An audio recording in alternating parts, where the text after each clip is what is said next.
বিসমিল্লাহির রহমানির রহিম। আসসালামু আলাইকুম। আজকে আমি স্প্রিং দ্বারা কৃত কাজ বা স্থিতিস্থাপক বল দ্বারা কৃত কাজের সূত্রটি প্রমাণ করব। তো স্থিতিস্থাপক বল দ্বারা কৃত কাজ আসলে একটি পরিবর্তনশীল বল দ্বারা কৃত কাজ।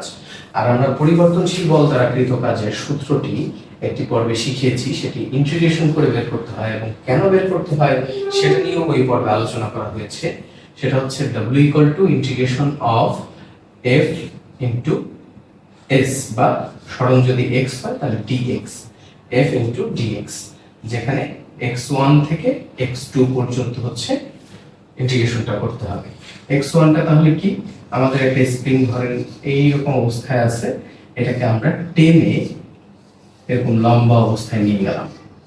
তাহলে এই যে এই অবস্থাটা হচ্ছে স্প্রিং এর স্থির অবস্থা বা x = 0 পজিশন, এবং এই অবস্থাটাকে আমরা বলি x = x পজিশন বা সরণ ঘটানো হয়েছে x পরিমাণ।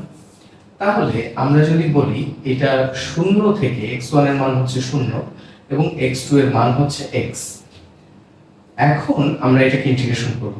এখন স্প্রিং এর বল দ্বারা কৃত কাজ যে ক্ষেত্রে স্প্রিং এর বল F = আমরা জানি -kx।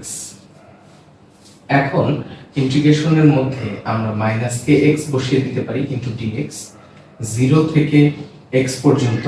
এবং আমরা যেহেতু এই কাজ একটি স্কেলার রাশি, আমরা মাইনাসটাকে ইগনোর করতে পারি, মাইনাস আসলে দিক বোঝায়। তাহলে k টাকে বাইরে বের করে ইন্টিগ্রেশন অফ x dx যদি করি 0 থেকে x পর্যন্ত, তাহলে x এর উপর যেহেতু পাওয়ার 1 আছে, x⁴n এর সূত্র ইন্টিগ্রেশন করলে এটা আসবে x²/2, এবং এখানে 0 থেকে x পর্যন্ত আপার লিমিট এবং লোয়ার লিমিট যদি বসিয়ে দেই, x এর জায়গায় x² -0²/2, অতএব w = আমরা পেয়ে যাব 12 kx²। এটাই হচ্ছে স্প্রিং এর বল দ্বারা কৃত কাজ। আশা করি সবাই বুঝতে পেরেছেন। পরবর্তী পর্বে আমরা এরকম ছোট ছোট ফিজিক্সের যে সূত্রগুলো, এগুলো প্রমাণ এভাবে নিয়ে আসবো ইনশাআল্লাহ। সেই পর্বগুলো দেখার আমন্ত্রণ জানিয়ে এখানেই শেষ করছি।